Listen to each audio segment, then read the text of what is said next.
Happy Monday, everyone. Welcome to the Monday Market Update. My name is Nash Paradise, and joined here with me as frequently as I can get him, Mr. Andrew Cady, branch leader out of Florida. Andrew, how was your weekend, man? Amazing weekend. Thanksgiving weekend, a lot of time with family, a lot of time of relaxation and chill. Couldn't have asked for a better weekend. Love the chill and like to hear that. Let's talk about what happened last week in the world of not turkey and stuffing. It's a whole lot of not much.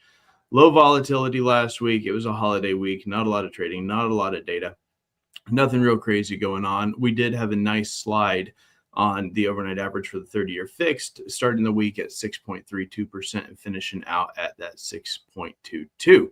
Let's break down how we got there. If you want to jump into the nerd stuff, basically we got the PPI index, retail sales. There was a few bit of data points that jumped out. I found the ADP employment change interesting. That was a little lighter than expectations. Nothing really seemed to have a strong effect on the market last week, though.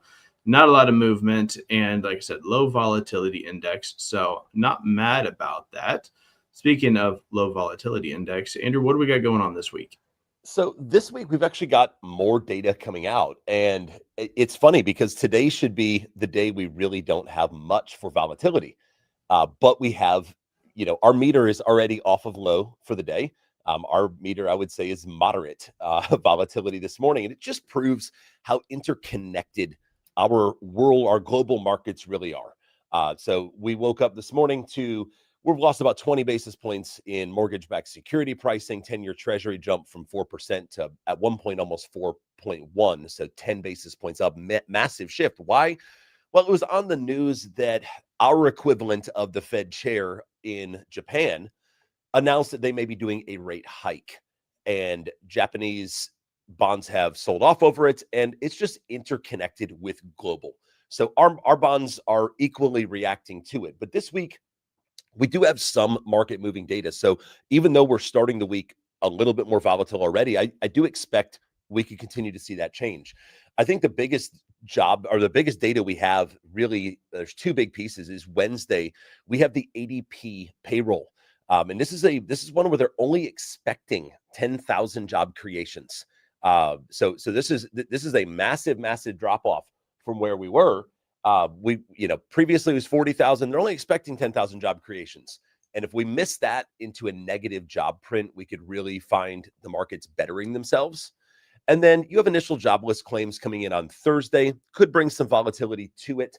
But really Friday is going to be the day where we got to watch the volatility. We have our wonderful measure, the Fed's favorite measure of inflation, the personal consumption expenditures. This is what does it cost to live? We get that out at 7:30 a.m. And then we're going to obviously have, all the stuff that comes with that, the core, the full reading. So this week, expect some volatility. We hope that the ADP numbers come out in line and we potentially see a little bit of a betterment towards mortgage rates. Nash, you want to add anything to that?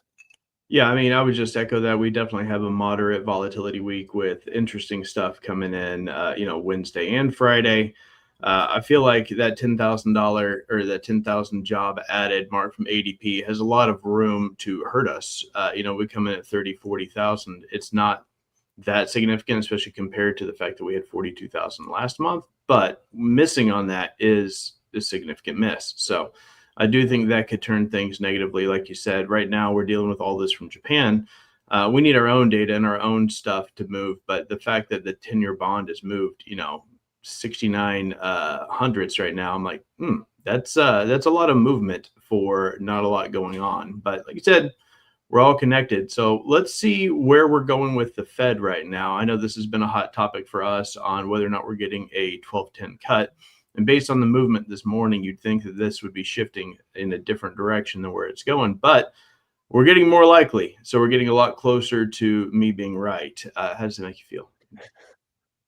Hey, listen, I still maintain my position. I still think the Fed has teed up for a pause. And I'm saddened by this chart because if the Fed does follow through with a pause on what I think they have pretty vocally, what Powell set out in the last meeting, the Fed meeting minutes really backed it up.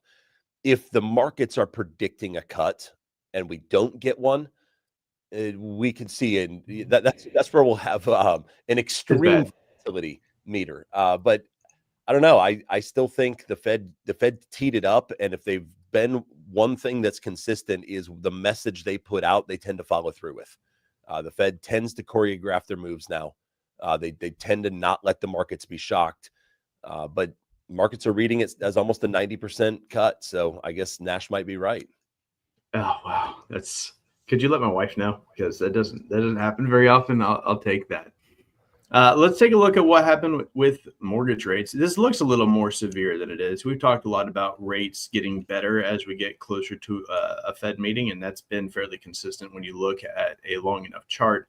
Obviously, last week was a slight improvement after we had jumped back up. We've been hugging this 6.25 range for a while now, and I think that's been a nice, safe spot to plant.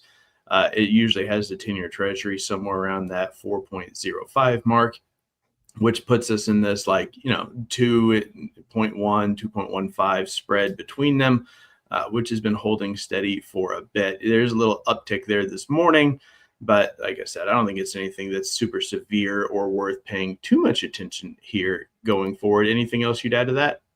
No, I think, looking at the charts today, and obviously I don't have the screen grab to put on, but we have two really strong supports, not only in mortgage-backed securities, but in the 10-year treasury right now, that they've held. They got broken at one point. They've held pretty consistently today. We've got the 25-day moving average and the 50-day moving average as ceilings before we would get worse on mortgage-backed securities and the 10-year.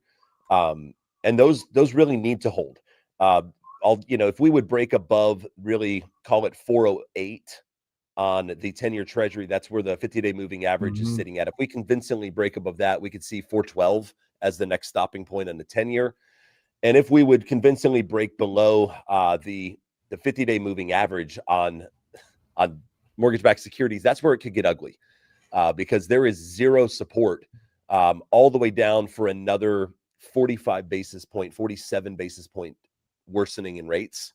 So we really need that 25 and 50-day moving average to hold on the mortgage-backed security front, or we could be in for some pain this week. And like you said, the bar is set really, really low on Wednesday at 10,000 job creations. It's not hard to see 21,000, which is a horrible print. That's a horrible amount of job creations for a country as big as ours, 21,000 job creations.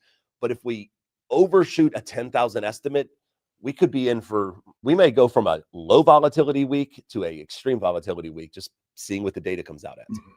Yeah. Andrew Katie says, hold the damn line, because we are already at that 488 mark on the 10-year treasury. So, and we've blown through 408.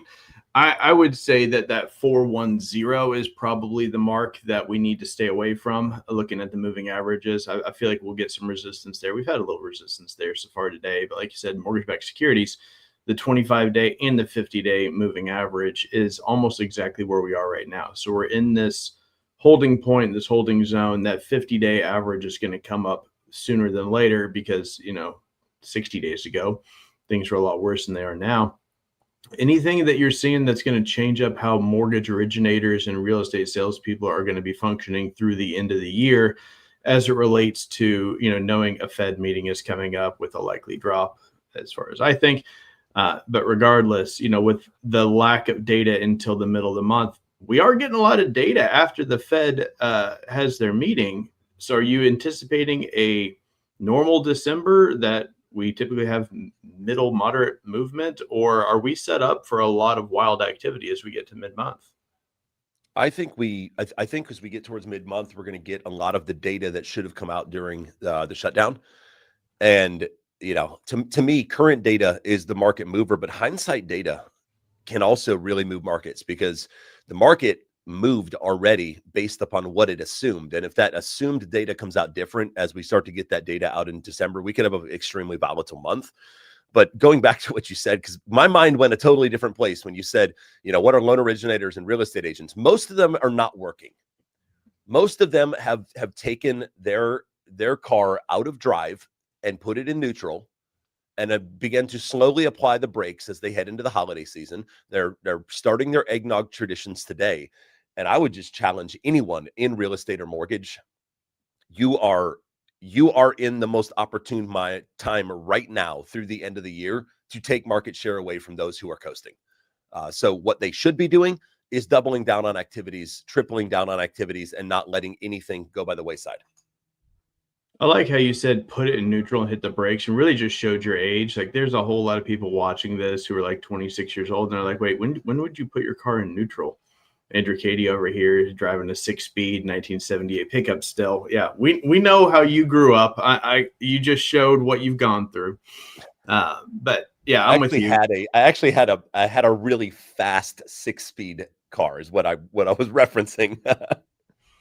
Fair enough. And timing is good because it looks like my video has just decided to glitch out and our internet here is shaky. But to sum up what we got going on, moderate, mid volatility week, some interesting things coming out, especially later in the week.